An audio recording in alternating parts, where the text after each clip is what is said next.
Sky. Ναι. Για μια διαφήμιση θέλω να κάνω. Τι διαφήμιση? Για ένα καμπαρέ στον Πειραιά. Καμπαρέ στον Πειραιά. Πάνε ναύτες πολύ. Δεν ακούω. Έχει ναύτες πολλού, μαζεύει ναυτικό μέσα. Σκάνε μύτη με τη φρεγάτα. Ρε Μίτσο, θυμιατό πέσαμε ρε.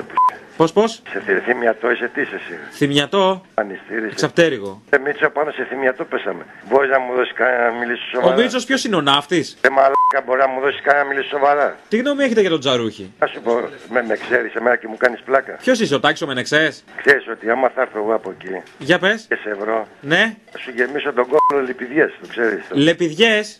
Ναι. Καλέ καμπαρετζή, ήρεμα, έτσι κάνεις και στα κορίτσια. Γι' αυτό δεν πατάει ναύτης, να ξέρεις. Θα μου δώσει κάποια συνεθρό, ρε. Τις έχεις όλες τρίπιες. Ρε αρχή που θα μου δώσει κάποια συνεθρό. Ωραίος τρόπος, καμπαρετζής άνθρωπος και μιλάτε έτσι. Δηλαδή ο πανεπιστημιακός πώς πρέπει να μιλάει? Ρε που πάνω σε θυμιατό πέσαμε, ρε γάμα. Θα μου δώσει κάποιον συνεθρό. Μισό λεπτό, να κάνω μια ερώτηση. Τα κορίτσια δηλαδή εκεί στο καμπαρέ κάνουν κονσομασιόν και τέτοια? Ρε θυμιατό δεν είναι για σένα αυτά. Δηλαδή πετάνε στήθια έξω? Για σένα δεν είναι αυτά, ρε θυμιατό. Εσύ είσαι και το λιβανιστήρι, τι να κάνει. Καλά τώρα, εντάξει, αλλά επειδή και εμένα λίγο με γοητεύει το επάγγελμα, να πω την αλήθεια μου. Δεν ξέρω βέβαια τι κίνηση υπάρχει στον Πειραιά, αλλά τι διάλο έχει τουρισμό. Θα με πάρετε? Άμα με γνωρίσει, θα σου φύγουν τα ούρα. Άμα δει εμένα να δει.